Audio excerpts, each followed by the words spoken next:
Perfecto. Muchas gracias a todos. Bienvenidos nuevamente. Mi nombre es Ariana y del equipo BFE les agradecemos nuevamente por estar aquí, tanto a los miembros del tribunal como a los participantes. Eh, los miembros del tribunal son Cecilia Flores, Francisco González de Cosío y la doctora Macarena Letelier, que en esta oportunidad será la presidenta del tribunal. Entonces cedo la palabra a la doctora para poder dar inicio a la audiencia. Muchas gracias, muy buenas tardes a todos, a todas. Les doy la más cordial bienvenida a esta audiencia final. Felicitamos de antemano como tribunal al grupo 4 y al grupo 11 que llegaron a esta última fase, también reconociendo el esfuerzo de todos quienes participaron en esta competencia, sobre todo a los organizadores, el Estudio Goulart y la Universidad San Cristóbal de Huamanga. Hoy día el panel arbitral está compuesto por el doctor Francisco González de Cosío, que nos acompaña desde México, junto a la gran árbitro y abogada también Cecilia Flores. Un gusto y un honor compartir con ellos este tribunal. Queremos transmitirles desde ya que estamos con un ánimo educativo, colaborativo con ustedes, pero seremos muy estrictos con los tiempos, con las formas, con la presentación, con la persuasión que ustedes logren llegar a este tribunal, y pedirles en ese sentido, antes de dar comienzo, que se presenten antes de que comience cada uno a ser, ya sea como demandante o como demandado. El grupo 4 entiendo que es el demandado y el grupo 11 el demandante. Tienen 20 minutos cada uno para hacer sus presentaciones y luego tienen 7 minutos para la réplica y la dúplica. Asimismo, los miembros del tribunal podrán hacer preguntas durante las presentaciones de ustedes. Y finalmente, luego que finalicen las mismas presentaciones, también podremos hacer preguntas. Damos comienzo, sin más, a la exposición del grupo demandante. Comienzan sus 20 minutos. Muchas gracias. Buenas tardes. Tengo el alto honor de dirigirme ante ustedes en representación de Uscovilca. Con fines de acreditación, soy la abogada Helen Marisol Flores Blanco en representación del equipo 4. Nosotros contaremos la historia de una empresa que, a pesar de haber utilizado nuestro local de mala fe, pretende no cumplir con su obligación. En respuesta a la primera pretensión, nosotros compartimos lo mencionado por Rodrigo Monberg, quien señaló que la frustración del contrato se presenta cuando el cumplimiento del contrato es posible, pero el propósito práctico que el acreedor persigue con dicho cumplimiento desaparece. Disculpe, Helen, un momento, dijo la parte demandante. Disculpe.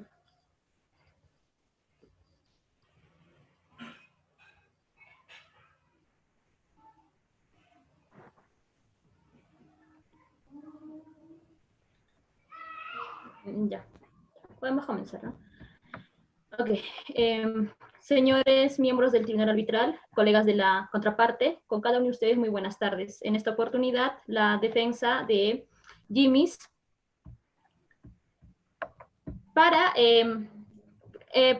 considero pertinente relatar de manera precisa y concisa respecto a los hechos. Así, nuestra empresa, nuestra representada, Jimmy's Discobar SAC, en adelante Jimmy's, es una empresa que se dedica a organizar eventos y actividades de entretenimiento nocturno desde el año 2000. Asimismo, en el 13 de abril de 2019, celebramos un contrato con el complejo Uscovilca SAC, de uno de sus locales comerciales, ubicado en Girón Bellido. Así, la ejecución del contrato se dio con total normalidad hasta que en marzo del presente año,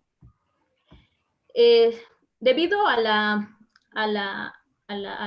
cuarentena, se ha visto variada esta. Así, el 16 de marzo del 2020, debido al virus de la COVID-19, se ha tomado ciertas medidas, ciertos protocolos, como el aislamiento social obligatorio y la cuarentena. Así, el 2 de abril de 2020, no tuvimos otra opción nosotros que reinventarnos en nuestro giro de negocio y dedicarnos a la comercialización de productos de higiene y limpieza. Así, este cambio fue publicado, por ejemplo, en el Instagram de nuestra representada y también en el diario El Espectador. Así, transcurrió 3 meses, el 1 de julio de 2020, Uscovilca nos remite una carta notarial denotándonos, haciéndonos ver el incumplimiento de las rentas de dichos meses y exigiéndonos que en un plazo de 7 días cumplamos con el pago del mismo. Así, el 2 de julio de 2020, nosotros le remitimos otra carta notarial señalando que el mismo no pudo ser posible por la irracionalidad porque se ha configurado la fuerza mayor y por tanto se ha tornado este incumplimiento por causas no imputables a nuestra representada. Sin embargo, el 2 de julio del 2020, Uscovilca nos remite otra carta notarial señalándonos que iba a ejecutar la garantía de fiel cumplimiento. Así precisamente, el 9 de julio de 2020, el Banco del Sur nos remite una carta notarial indicándonos que Uscovilca había ejecutado dicha garantía. Doy pase a mi colega para la exposición de los argumentos. Bien, señores árbitros, debemos empezar señalando que el presente contrato se encuentra inmerso en la fuerza mayor. ¿Qué cabe decir con esto? Que se hace inimputable al deudor cuando exista una ausencia de culpa, como es en el presente caso. Asimismo, que se dé este incumplimiento por un suceso extraño externo, como estamos en la pandemia. Siendo así, debemos señalar al artículo 1315 de nuestro Código Civil, que establece los 3 requisitos específicos para que se establezca la fuerza mayor y el caso fortuito. Estos son que sea un hecho extraordinario. Y queda claro que estamos ante un hecho extraordinario, ya que la pandemia no es un hecho usual. Asimismo, que recaiga en el segundo requisito, que viene a ser que sea imprevisible. ¿Qué quiere decir esto? Que no podamos prever que esta circunstancia vaya a pasar. En este caso, Jimmy's, nuestra patrocinada, ¿cómo pudo pensar siquiera que podría pasar una pandemia? No, este es un hecho inusual y entonces no podemos anticiparnos ante un hecho que lo más probable es que no ocurra. Asimismo, concurre la tercera causal, diré el tercer elemento para que se configure la fuerza mayor, la cual viene a ser la irresistibilidad. ¿Qué quiere decir esto? Que el deudor no puede hacer nada para evitar dicho incumplimiento. Siendo así, debemos resaltar que no nos pueden obligar a lo imposible. Asimismo, debemos expresar en resumidas cuentas que Jimmy's Discover SAC, nuestra patrocinada, si bien es cierto, ha incumplido con entregar la contraprestación, que quiere decir la renta, pero no en base a su voluntad, sino en una justificación que viene a ser la fuerza mayor, que no podemos prever. Tenemos normas específicas que nuestro Estado ha establecido, como viene a ser el Decreto Supremo 037-2020 PCM, que establece las restricciones para ciertas áreas o sectores, como es el nuestro. Como se ha resaltado anteriormente en los hechos, nuestra patrocinada se dedicaba a la realización de eventos, y no ni siquiera a cualquier evento, sino a unos eventos que llamaban la atención a mucha gente y que era muy productivo en ese instante antes de la pandemia. Tenemos en cuenta que se ha limitado el sector de recreación, como es el nuestro. Por ende, no podíamos nosotros seguir con la finalidad para la cual alquilamos el inmueble. Por ello, cambiamos de giro el negocio. Siendo así, debemos aclarar que se ha dado en el presente caso una frustración del fin del contrato, pues tenemos claro que se alquiló el bien. ¿Para qué? Para darse eventos. No se ha alquilado el local para otro fin. Y entonces vemos que esta finalidad no se está cumpliendo en los meses de abril, mayo y junio, que son los 3 meses que se ha sentido mucho más lo establecido por nuestro Estado, que viene a ser la cuarentena y entre otros.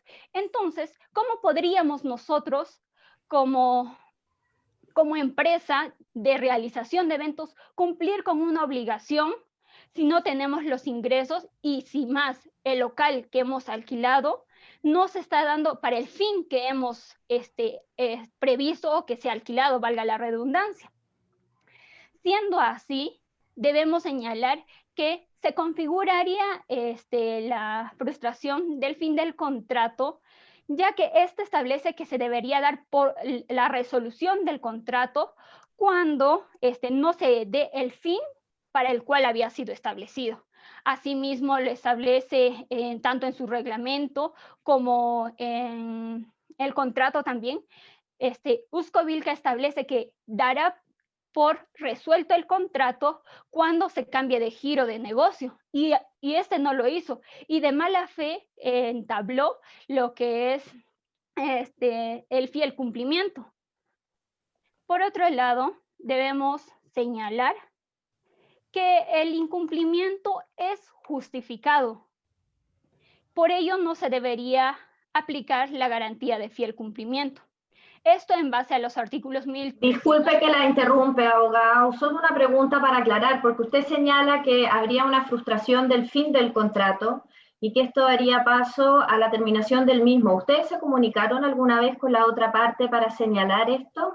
Durante los 3 meses de que no hubo pago de renta, si me lo pudiera aclarar, por favor. No, pero se publicó en el diario El Espectador y asimismo en Instagram, teniendo en cuenta que además por nuestro rubro, el complejo Uzcovilca sabe que nosotros, Jimmy's, el local lo alquilábamos para eventos y obviamente en la pandemia quedaba más que claro que no podíamos realizar esa actividad. Continúa.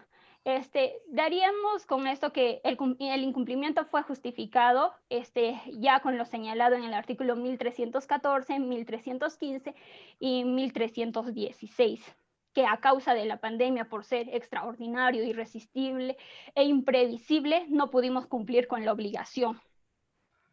Y asimismo debemos señalar que en el artículo 1680 establece de que el arrendador tiene obligaciones en las cuales dice a mantener al arrendatario en el uso del bien durante el plazo de contrato y a conservarlo en buen estado y para el fin del arrendamiento. Con eso daría pase a mi colega. Solo antes de concluir y dar pase para que me aclare un punto. Si bien se hicieron las publicaciones, ¿hubo alguna vez algún acto o hecho que quedara de manifiesto la intención de devolver el inmueble? No. Muchas gracias, continuamos. También tengo una pregunta para usted. ¿Tomaron alguna medida tendiente a mitigar la situación?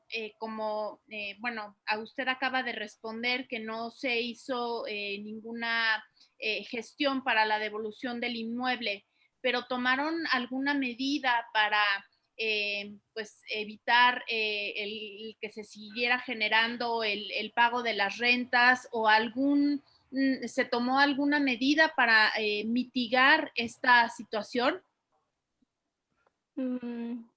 No tomamos ninguna medida, pero creo que es de público conocimiento que la mayoría de empresas han cambiado su giro de negocio y tenemos en cuenta que nosotros somos una empresa de realización de eventos y hemos realizado publicaciones y no solo éramos reconocidas, o sea, solo en Huamanga, sino somos una empresa que es reconocida a nivel nacional. Y por ser una empresa reconocida, creo que es de público conocimiento todo lo que se publica y también que ha salido en circulación en un diario de nuestra localidad, de acá, de Huamanga. Gracias. Perfecto. Han hecho uso de 10 minutos de su tiempo. Quisiera saber si requieren algún espacio adicional o damos paso a la otra parte, o si el otro árbitro tiene alguna pregunta. Ninguna, señora Presidenta. Muchas gracias. Entendí que otro colega de la doctora Jayo iba a hablar. Perfecto. Seguimos.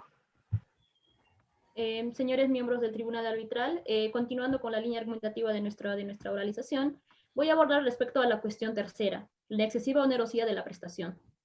Al respecto, tenemos que señalar que el estado de emergencia y el toque de queda impidieron que nuestra representada usara el local para organizar eventos nocturnos, que justamente constituían el objeto social del mismo.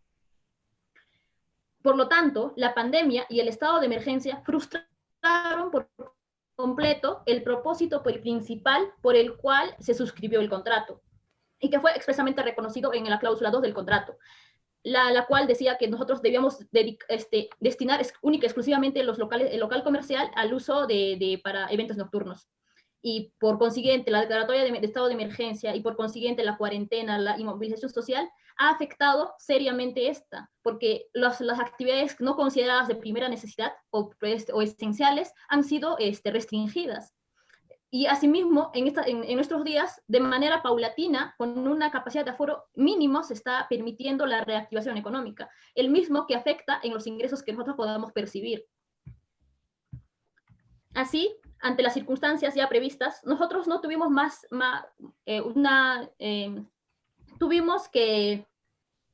tenemos que también tener en cuenta que en los meses de abril, mayo y junio, las medidas eran más estrictas, y por tanto no tuvimos otra opción más que reinventarnos, cambiar de giro de negocio. Así, analizándolos para que se configure el supuesto de excesiva onerosidad de la prestación conforme a nuestra legislación, tenemos que analizar se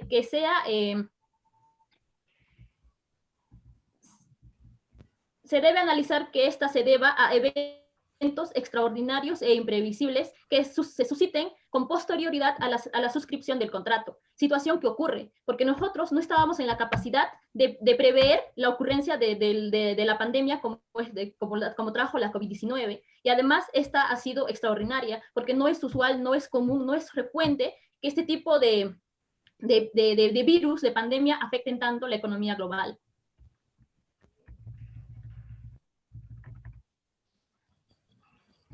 Así, Ortega Piana, como se citó en Coca Guzmán, sostiene que es seriamente cuestionable que se obligue a cumplir un contrato que conforme a lo pactado en su oportunidad primigeniamente, si de manera posterior se presentan situaciones que quiebran ese equilibrio contractual, que ha sido definido por los propios interesados en su momento, ya que esto estaría causando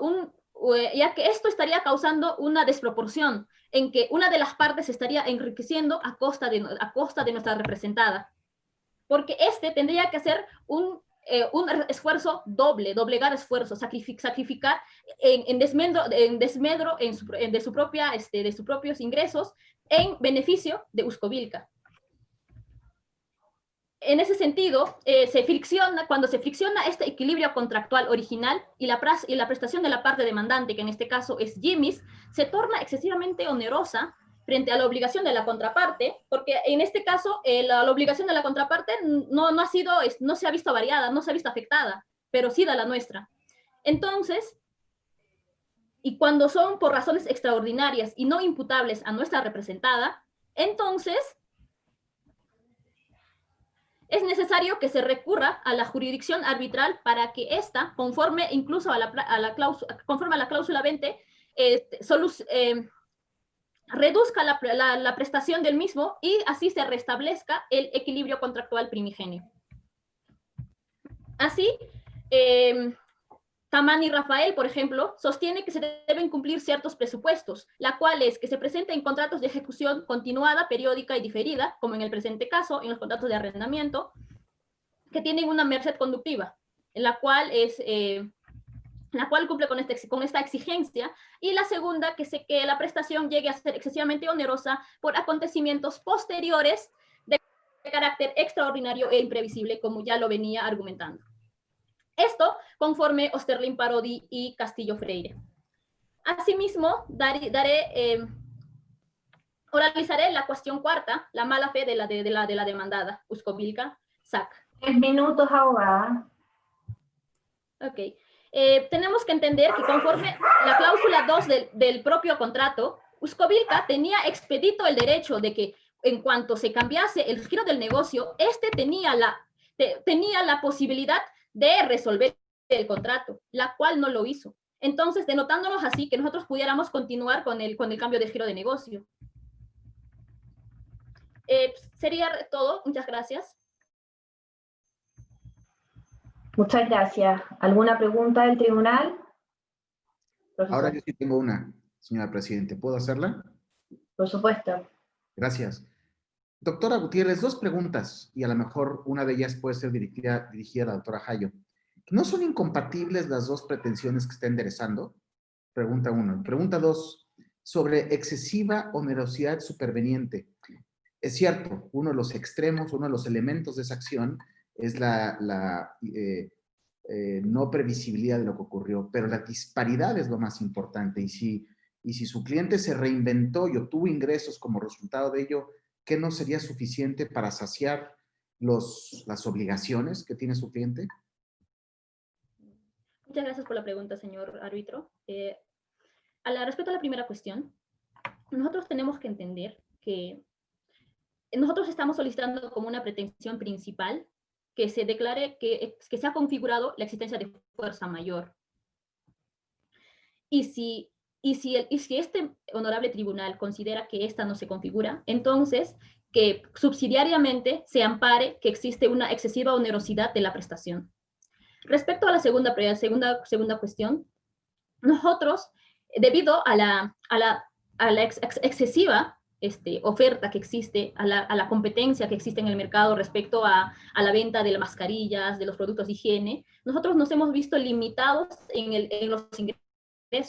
No es lo mismo los ingresos que teníamos previstos con el desarrollo de nuestro giro de negocio primigenio que al habernos reinventado, incluso ha implicado un gasto extra para nosotros para acoplar el local todo para que funcione como un local para venta de productos de higiene, porque ustedes entenderán que esta primigeniamente ha sido un local de eventos nocturnos, entonces incluso nos ha generado un gasto más. Entonces, los ingresos que hemos tenido han sido insuficientes, ínfimas, debido a la excesiva demanda que existe y la competencia. Muchas gracias.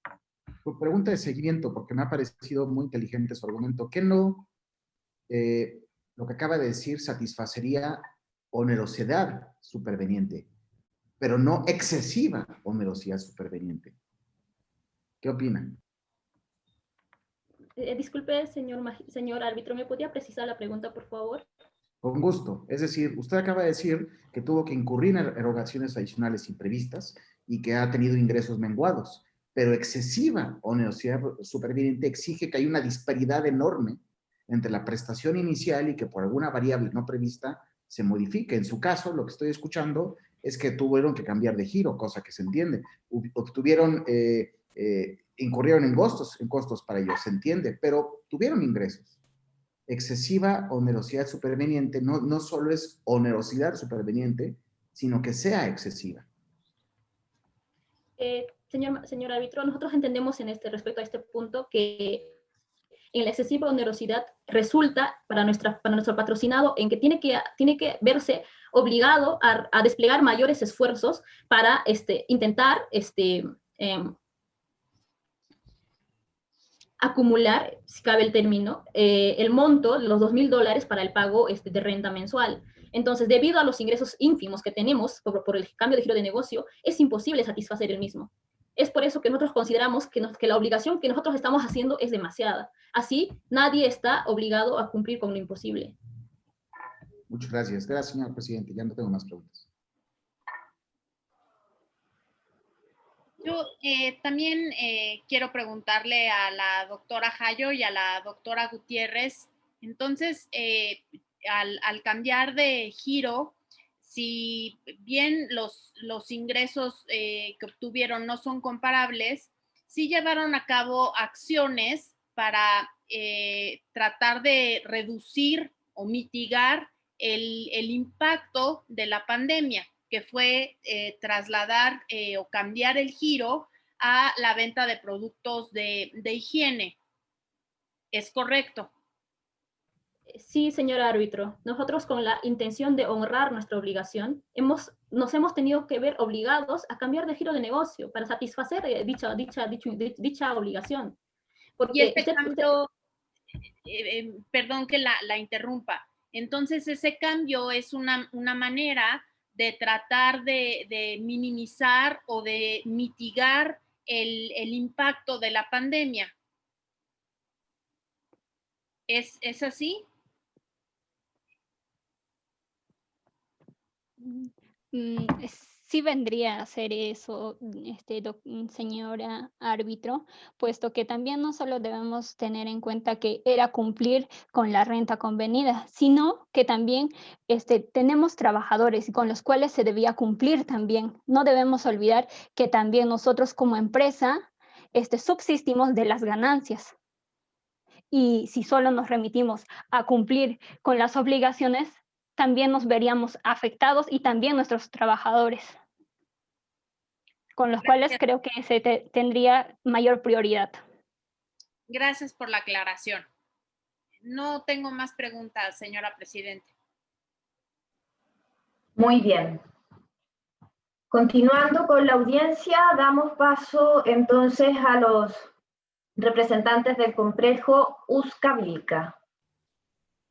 Muchas gracias por el pase. Bueno, tengo el alto honor de dirigirme ante ustedes en representación de Uzcovilca. Con fines de acreditación, soy la abogada Helen Marisol Flores Blanco en representación del equipo 4. Nosotros contaremos la historia de una empresa que, a pesar de haber utilizado nuestro local de mala fe, pretende no cumplir con su obligación. Respecto a la primera pretensión, respondemos de la siguiente forma. Nosotros compartimos lo mencionado por Rodrigo Monberg, quien señaló que la frustración del contrato se presenta cuando el cumplimiento del contrato es posible, pero el propósito práctico que el acreedor persigue con dicho cumplimiento desaparece. Es decir, que se pierde el sentido debido a circunstancias sobrevenidas. Aquí no hay imposibilidad ni excesiva onerosidad. La ejecución de la prestación es perfectamente posible, ni tampoco dicha ejecución se ha hecho más costosa o dificultosa. En ese sentido, nosotros resaltamos la parte donde menciona que la ejecución de la prestación es perfectamente posible. Por otro lado, el arrendatario no puede pretender fundamentar su pretensión recurriendo a esta figura. Por otro lado, el arrendatario incumplió el segundo párrafo de la cláusula 2 del contrato de arrendamiento, en la que establece que la arrendataria no deberá comercializar el local comercial productos o servicios distintos a los indicados, salvo previa aprobación del contrario. Nosotros advertimos que la arrendataria cambia el giro de negocio por las noticias en el diario El Espectador. Asimismo, nosotros de buena fe y comprendiendo todas las circunstancias que están acaeciendo, nos vimos que estamos inmersos ambas partes, no cuestionamos dicho emprendimiento, sino cuestionamos el actuar poco diligente y responsable que tiene la arrendataria al no cumplir con la entrega de la información oportuna del cambio del giro de negocio. Cuestionamos el incumplimiento de la cláusula 15 del contrato de arrendamiento, que menciona que la arrendataria está obligada a reportar cada lunes y el último día de cada mes al arrendador las transacciones y el monto de las ventas netas del local. Monberg, citado por Daniela Acatino, señala que el principio de la fuerza obligatoria del contrato o la pacta sunt servanda implica que las partes deben respetar las obligaciones que válidamente han contraído, teniendo estas fuerzas vinculantes para ellas y por tanto la exigibilidad para su cumplimiento.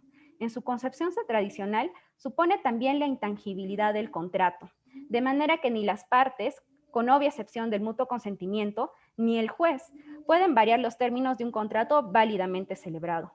Por lo tanto, lo pactado es obligatorio de cumplimiento entre las partes.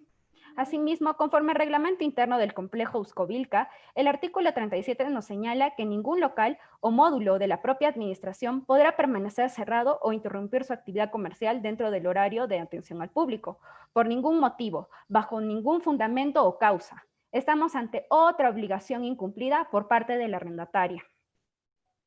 En respuesta a la segunda pretensión principal, nosotros negamos que nos encontremos ante un supuesto de evento de fuerza mayor. Concordamos que nos encontramos ante un evento imprevisible, pues no existía manera de prever la declaración del estado de emergencia y la suspensión de las actividades públicas. Asimismo, coincidimos respecto al segundo punto en la que refiere que el evento es de carácter extraordinario, toda vez que la pandemia generada por el COVID y el estado de emergencia son eventos anormales, totalmente fuera de lo común, como ya bien lo explicó la contraparte. Sin embargo, no consideramos que los eventos señalados hayan sido irresistibles. El estado de emergencia no implicó un obstáculo para que Jimmy's continúe operando el local. Es más, incluso la demandante ha señalado que continuaron utilizando el inmueble a través de un nuevo negocio y siguieron generando ingresos. Por tanto, de ninguna manera existió un elemento que les impida pagar dicha mensualidad. Haremos referencia a una casación expedida también por la Corte Suprema de Justicia de la Sala de la Casación Civil de Medellín, en la que nos precisa qué es lo irresistible.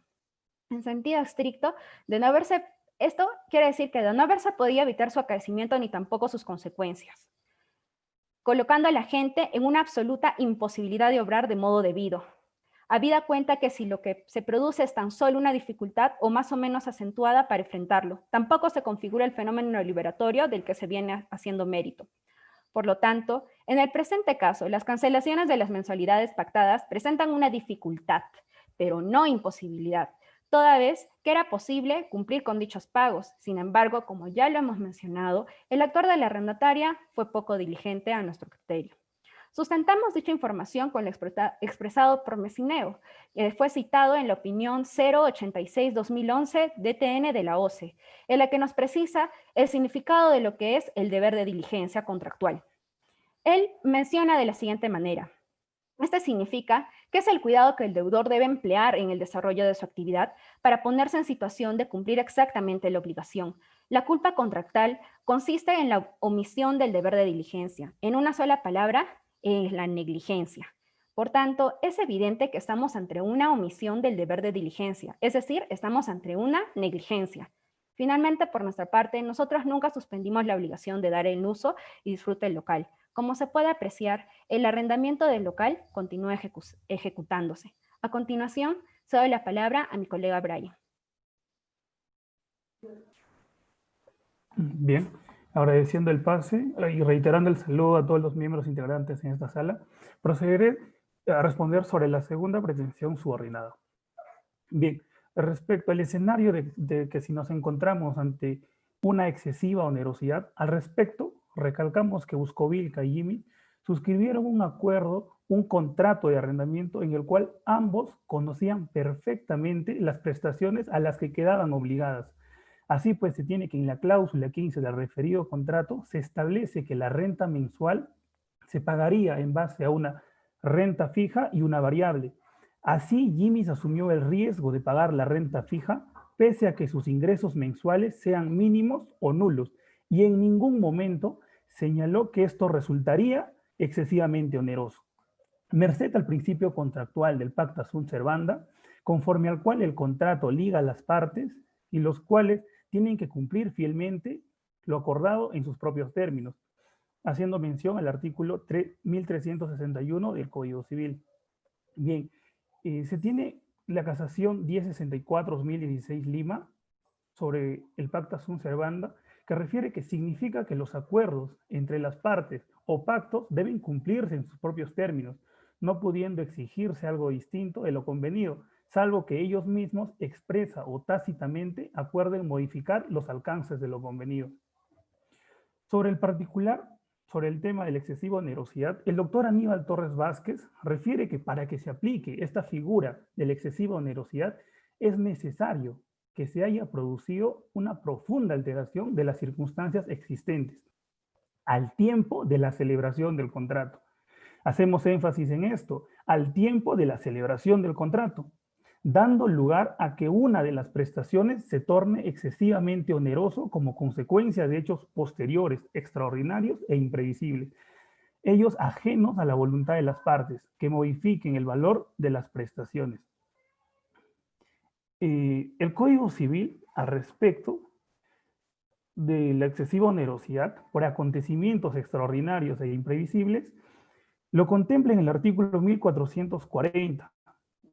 Y es necesario recalcar sobre este artículo que el artículo 1445 del citado código prescribe que la acción por excesiva onerosidad de la prestación caduca a los 3 meses de producidos los acontecimientos extraordinarios e imprevisibles, a que se refiere este artículo de 1440. En el caso concreto, se tiene que los meses que pretenden reajustarse mediante la excesiva onerosidad datan desde el mes de abril desde el mes de, perdón, claro, abril, mayo hasta junio. Y la solicitud de arbitraje por parte de Jimmy's lo realizan el 15 de agosto, habiendo ya transcurrido 5 meses. Ya estamos hablando de 5 meses. Por tanto, la acción por excesiva onerosidad de la prestación caducó hace ya más de 2 meses, deviniendo la prestación, bueno, la pretensión de Jimmy's en algo ilógico o absurdo. Asimismo, cabe mencionar que Jimmy's, al utilizar el local arrendado, nunca se preocupó, por lo menos, de comunicar a nuestra representada Complejo Uscovilca sobre el cambio de negocio que éste venía realizando, o de alguna manera reajustar la renta mensual que anteriormente se había pactado. Esto a fin de poder renegociar las prestaciones a las que se estaba obligando, advirtiéndose así por parte de Jimmy's una actitud irresponsable y evasiva. Bien, si bien Jimmy's ha continuado pues utilizando y explotando el local, expendiendo productos de protección y limpieza, no existen motivos jurídicos ni económicos para que Jimmy's se niegue a pagar la renta pactada o al menos solicite a reducirla. Bien, en respuesta a la tercera pretensión planteada por parte de Jimmy's Disco Bar, Uscovilca solicita al tribunal que declare que dicha garantía de fiel cumplimiento pactada al inicio del contrato se ejecutó válidamente en base a 2 argumentos. El primero,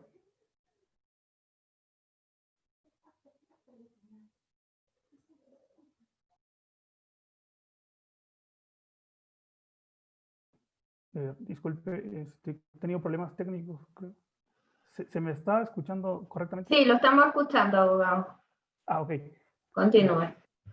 Bien, venía refiriendo sobre la respuesta a la tercera pretensión planteada por parte de Jimmy's Disco Bar. Nosotros, como parte demandada, solicitamos al tribunal que declare que la garantía establecida de fiel cumplimiento en el contrato fue ejecutada válidamente en base a 2 argumentos.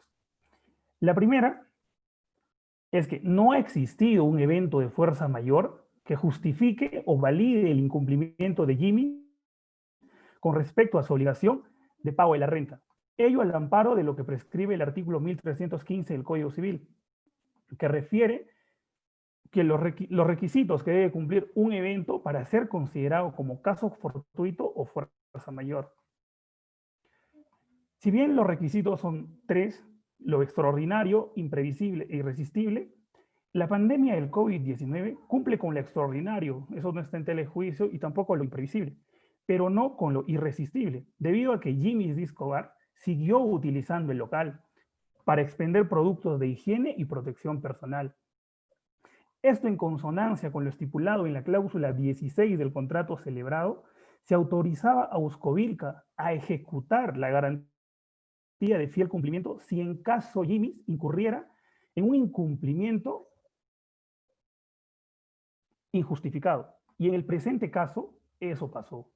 Bien, el segundo argumento por la cual Uscovilca ejecutó válidamente la garantía de fiel cumplimiento, pues se tiene que la garantía de fiel cumplimiento fue ejecutada en su totalidad, ya que la cláusula 16 del contrato celebrado entre Jimmy's Disco Bar por una parte y la otra entre Uscovilca, nunca estableció que Uscovilca debía limitarse solamente a cobrar el monto de las deudas atrasadas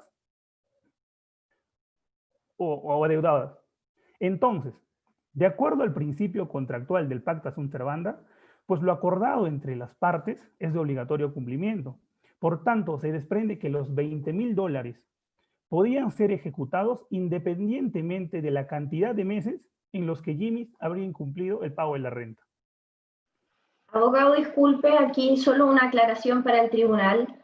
Efectivamente, la cláusula usted la está exponiendo, pero ¿hubo durante los 3 meses de incumplimiento algún requerimiento de pago por parte de ustedes? ¿Hubo alguna notificación del incumplimiento? Me gustaría que nos aclarara ese punto. No hubo ninguna notificación hacia Jimmy's Discobar.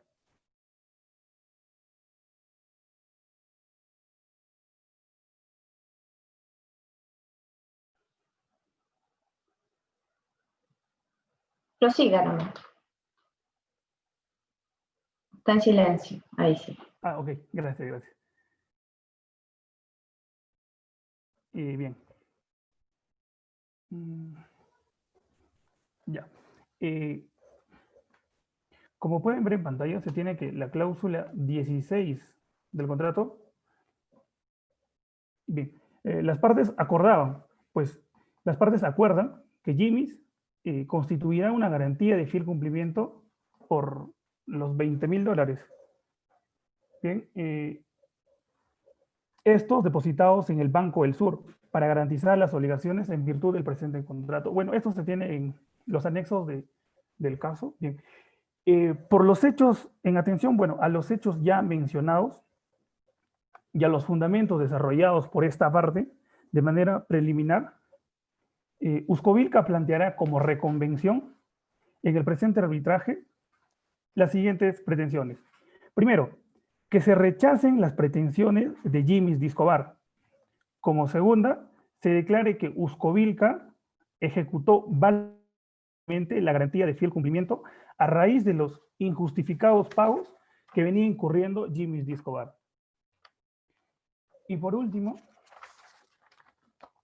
cabe señalar que las reclamaciones antes detalladas, así como su sustento, podrían ser precisadas, ampliadas o modificadas en este escrito, por lo que nos reservamos el derecho para tal efecto. Así, esta parte ha concluido.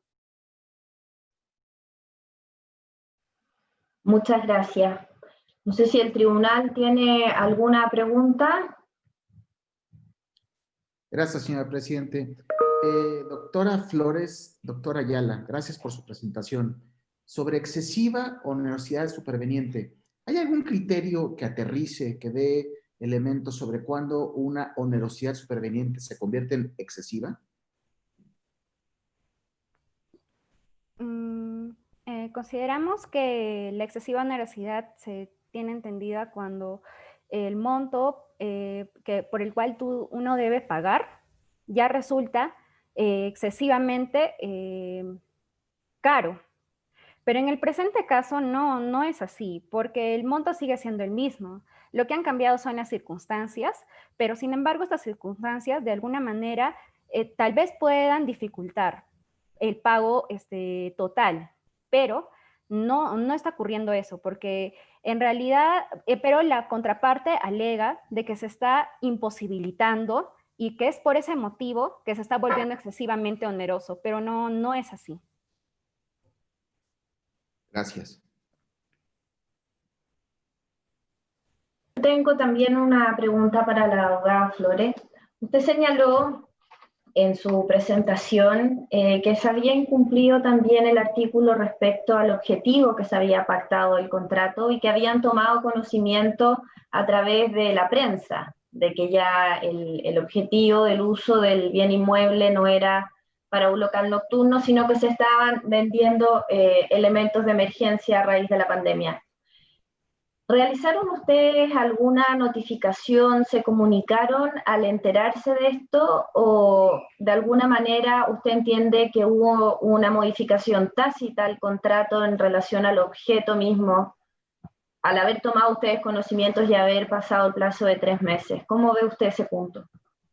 Nosotros consideramos que en realidad en la primera pregunta fue si es que hubo alguna aprobación. Correcto, pero no fue así porque fue de manera tácita, no fue para nada verbal, porque los dejamos continuar con el arrendamiento. Sin embargo, porque nuestro propósito principal en sí era pues que ellos cumplan con su obligación, que era la de proporcionar el pago por las rentas convenidas, pero creyendo de que ellos lo iban a hacer, o al menos de que nos reportaran los ingresos que ellos estaban teniendo, pero es algo que no hicieron. Entonces, como vimos que no había ningún tipo de respuesta por parte de ellos, a pesar de que nosotros de alguna manera no cuestionamos su cambio de giro, además de ello no nos pagaban tampoco, nosotros decidimos enviar una comunicación mediante las cartas notariales, una primera y una segunda también. Gracias. Muchas gracias. Magistrado. Yo tengo una pregunta para la doctora Flores y el doctor Ayala. Quiero preguntarles cómo es que se vieron afectados por el cambio de giro del negocio de la contraparte. En principio, nos vimos perjudicados nosotros, dado que en realidad es evidente que no nos llegaron a pagar las mensualidades desde el mes de abril, mayo y junio. Es eso para nosotros una gran pérdida, pero al mismo tiempo en realidad pudimos haber contratado tal vez a otras personas, o en todo caso que tal vez sí podían ocupar nuestro espacio, lo cual tampoco no lo pudimos hacer creyendo nosotros de buena fe que ellos iban a cumplir con su obligación. Entonces, básicamente la respuesta sería que nosotros nos vimos perjudicados a nivel económico. Pero en particular por el cambio de giro, ¿cuál fue su afectación? En cuanto al cambio de rubro que ellos estaban teniendo, así es. Nosotros en realidad no consideramos que fue de afectación, es por ese mismo motivo que nosotros no lo cuestionamos de ninguna manera, y es más, dadas las circunstancias, nosotros viendo que estábamos ante una pandemia, una situación en la cual muchas cosas iban a cambiar, estábamos de cierta manera tratando de apoyar ese emprendimiento. De acuerdo, gracias. Tengo otra pregunta para los dos representantes, cualquiera puede contestar. En algún minuto se señala que la absoluta imposibilidad como tercer requisito para que se configure la fuerza mayor tiene una acción que caduca a los 3 meses desde que el evento se hace imposible, ¿cierto?, de sostener, y que eso ya habría prescrito, porque la solicitud de arbitraje se ingresa en agosto y estos hechos ocurren a fines de marzo, abril. ¿Cómo me explican o qué estrategia ven ustedes? Porque esto no está en el petitorio ni en la reconvención de declarar prescrita esta acción, sino que solo como un argumento para que no se acoja la solicitud de resolución del contrato. Si pudieran reflexionar acerca de eso. Muy bien, gracias por la pregunta. Esto nos permite aclarar lo estipulado pues, por el artículo 1445. Si bien estos no fueron planteados en la reconvención pues, presentada por Uzcovilca, es una deducción lógica en tanto la parte demandante, en este caso Jimmy's, pretende pues, plantear esto de la excesiva onerosidad. Entonces, ahí sale a la luz lo que refiere o lo que prescribe el artículo 1445 respecto a la caducidad de la acción de la excesiva onerosidad. Entonces, en el caso, se aplica correctamente el mencionado artículo. Entonces entiendo que el tribunal tendría que eventualmente acogerlo como una alegación frente a la pretensión más que como una acción de prescripción de ustedes, porque no está así contenida en su presentación. Correcto, doctora. ¿Alguna otra pregunta del tribunal? No, Damos paso entonces a los 7 minutos que tienen para la réplica y la dúplica. Muchas gracias, señora árbitro. Perfecto. Vamos a hacer uso. Muchas gracias. Adelante. Respecto a la alegación de nuestra contraparte, respecto al plazo de caducidad que está prescrita en el artículo 16. Permítame, por favor.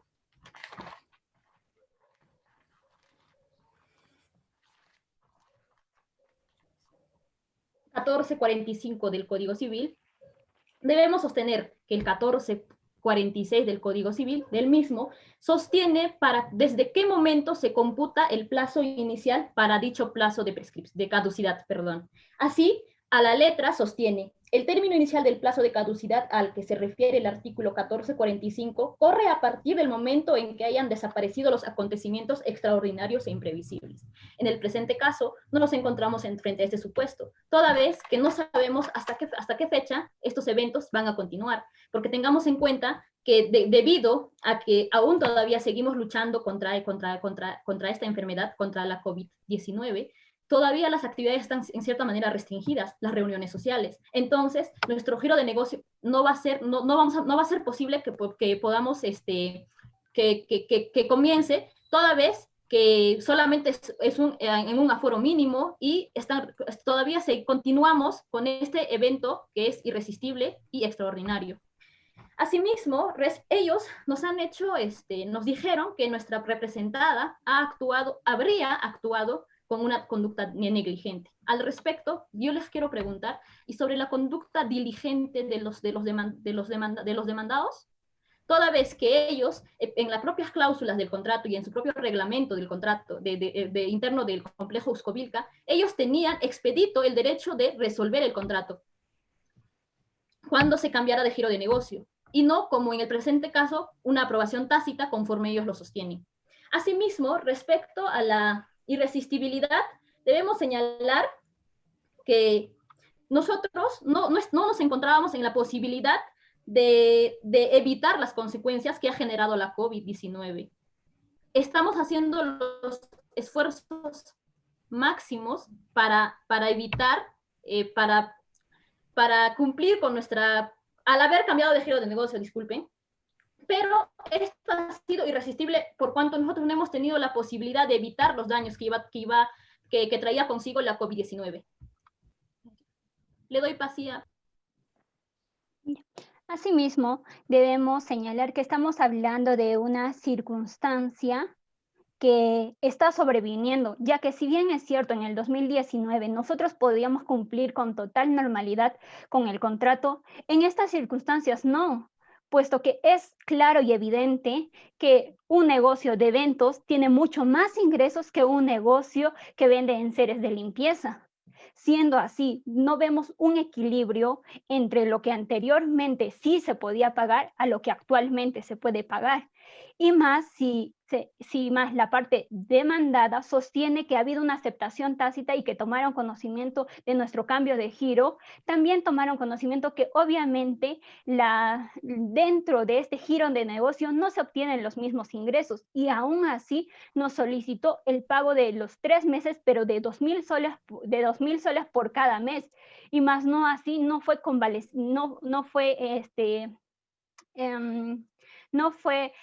un poco diligente en disminuir o tal vez pedir otra forma de que podamos tal vez llegar a una negociación y disminuir el pago de esta, sino por lo contrario, de mala fe, esperó que pase el tiempo para así ejecutar la garantía de fiel cumplimiento.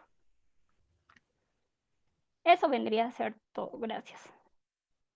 Solo ahí para aclarar a abogada Jayo, su representada entiende que por el hecho de haber consentido tácitamente al cambio de giro, que estaba el objeto contemplado en el contrato, ¿habrían consentido también un potencial cambio al valor de la renta? ¿Eso lo entendí o entendí mal? Lo presumimos que la parte demandada también tomó conocimiento de que hay una gran diferencia entre la producción de eventos y la ganancia de estos y la venta de enseres y las ganancias que estos generen. Muy bien. Damos paso a los 7 minutos para la rúbrica. Muchas gracias. Respecto a la primera pregunta realizada por la contraparte, en la cual menciona el artículo 1445 sobre el plazo de caducidad, en tanto que debería tomarse en cuenta la desaparición de los eventos extraordinarios e impredecibles.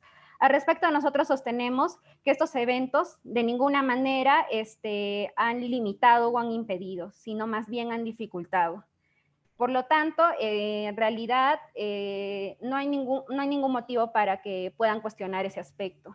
Respecto a la segunda pregunta, que es el actuar negligente tal vez por nuestro lado, nosotros no hicimos ninguna aprobación de manera escrita pero sí le hicimos de manera tácita, como también ellos lo han corroborado, como ellos también lo han mencionado, porque nosotros apoyamos el emprendimiento.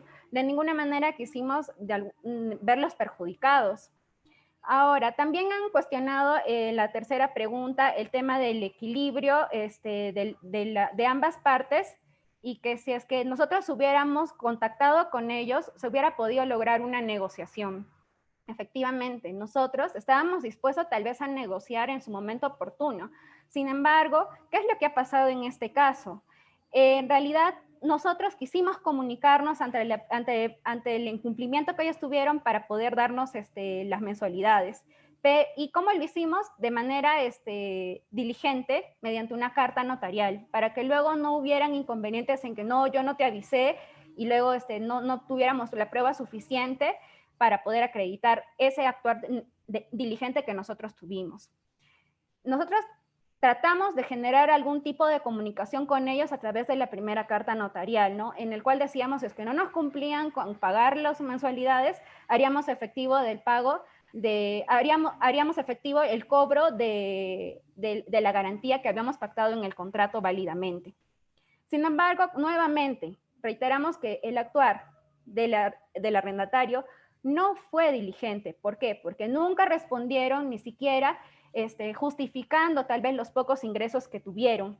Es más, siguieron incumpliendo la cláusula 15 del contrato de arrendamiento, en la cual nos mencionaba que la arrendataria estaba obligada a reportar cada lunes y el último día de cada mes las transacciones y monto de ventas netas del local. Si nosotros hubiéramos tenido esa información y supiéramos que había menores ingresos, lógicamente hubiéramos accedido a realizar una negociación proporcional a los ingresos y también proporcional a la situación en la que nos veníamos desarrollando. Gracias. Bien, acotando a lo ya mencionado por mi colega, en respuesta a lo alegado por la parte demandante, nosotros, si bien no resolvimos el contrato, es cierto, pero esto no evidencia nuestro actuar poco diligente, sino nuestra conducta de buena fe, merced al principio contractual establecido en el artículo 1362 del Código Civil, el cual refiere textualmente que los contratos deben negociarse, celebrarse y ejecutarse según las reglas de la buena fe y común intención de las partes.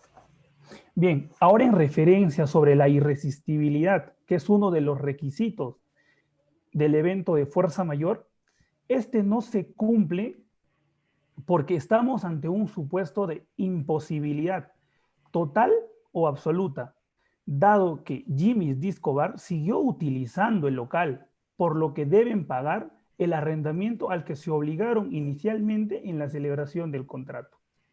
Gracias. Muchas gracias. ¿Alguna pregunta del tribunal? Gracias, no. A mí solo me queda una pregunta para la abogada Vanessa o Amelia. De la primera carta que llega el 2 de julio, porque según señalan los hechos y las presentaciones recientes, la segunda carta fue el 8. ¿Alguna razón que el tribunal debiera conocer para que dicha carta no tuviera respuesta? ¿Efectivamente tomaron conocimiento de esa carta? Señora árbitro, la primera carta que nos remite Uscovilca es del 1 de julio del 2020, mediante la cual nos requiere el pago de las rentas dejadas de pagar. Nosotros contestamos al día siguiente, el 2 de julio del 2020, manifestándoles que el incumplimiento no era imputable a nuestro patrocinado, toda vez que nos encontrábamos en la configuración de fuerza mayor. Sin embargo, Uscovilca, muy aparte de hacer caso de esta, el 8 de julio nos remite otra carta notarial mediante la cual se había ejecutado la garantía de fiel cumplimiento. Así, el 9 de julio, el Banco del Sur nos remite una carta notarial notificándonos del mismo. Así, si es que nosotros hubiéramos tenido una conducta negligente, nosotros hubiéramos dejado o no hubiésemos contestado dichas cartas. Nosotros hemos pretendido encontrar un punto de de conflexión, un punto en la que podamos renegociar con la otra parte, con situación que no ha ocurrido. Muchas gracias. Muchas gracias. Bueno, no habiendo más preguntas del tribunal, damos por concluido los alegatos de las partes y ahora el tribunal tomará un receso para poder deliberar y comunicar oportunamente la decisión.